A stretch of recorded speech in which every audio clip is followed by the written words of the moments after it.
5 tips to improve your kata. Stick around for number 5 because it's an interesting one. So number 1, and the one I've put number 1 because I think it's the most important, is to understand or have some idea of the application of the movements you're doing. I posted a video the other day of an idea of some kata application. Take a look at that. I'll put a link to that somewhere. But the way someone performs their kata can be drastically changed when they have an understanding of what they're doing with their movements. Rather than just making shapes and making a pattern for the sake of it, the kata becomes more alive when there's a bit of an understanding as to what the movements are doing.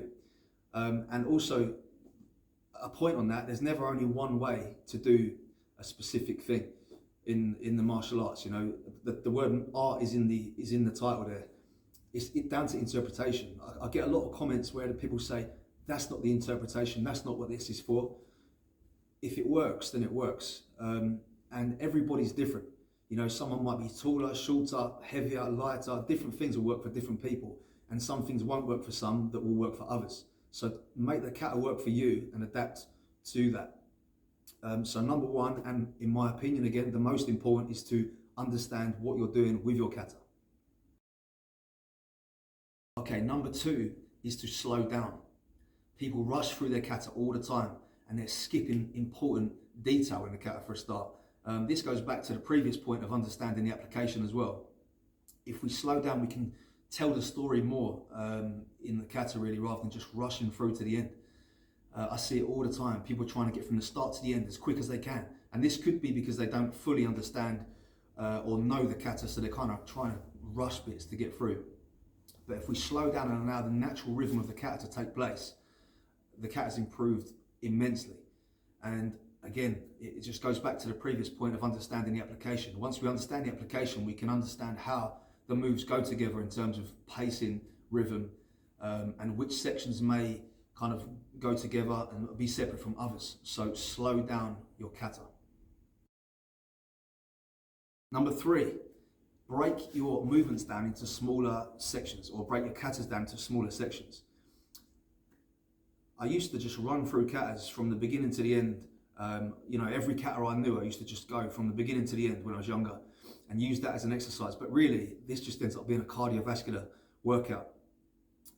What I've kind of learned to do really with my time in karate is to take parts of the kata out, kind of polish them up, and then put them back into the kata with an improved package.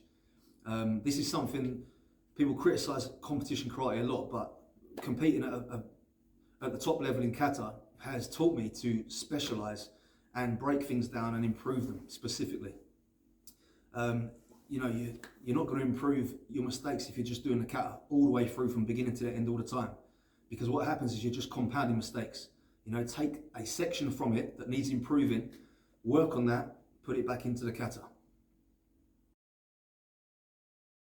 Number 4 is to watch videos, do some research. I've got some kata videos on this channel. Take a look at those if you are interested.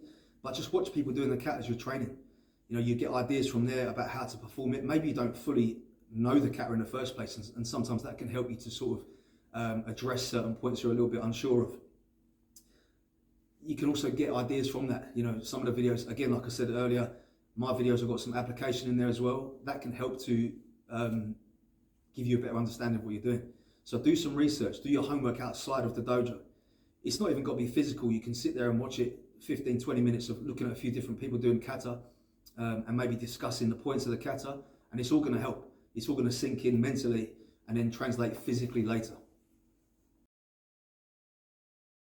And number 5, as I said, is an interesting one, in my opinion, is to look at the other versions of the kata. So we have styles in karate. My style is Shotokan, and sometimes I look at the different variations of the kata from other styles to try to understand my own a little better. So for example, we have Kankudai. Other styles have versions of Kushanku and, you know, Wadaru and Shitoru, and there's different versions of the same kind of kata where we can try to take ideas from, you know, how they may be moving differently that we can then implement into ours. And some of the versions are like older versions that we can see where they've originated from, and then kind of take the ideas there, because things get lost on the way over time. So to help us to get a better understanding, look at other versions of it. to potentially give you more of an insight into your own style. Again, all these points tie up though, because that ties up to the point of doing your research and watching videos, and then going back to the application as well. You know, you get ideas from different katas or different versions of the kata about application that you can then implement into yours, and it changes the way you see your movements. So that's a short video today. Hopefully it's been helpful. Let me know if that's useful for you. Share it with people that you may find who may find it useful also. And let me know again what you'd like to see in these videos. There'll be more kata application coming, more sparring techniques, and more just general karate training techniques coming. So keep watching. Thank you very much.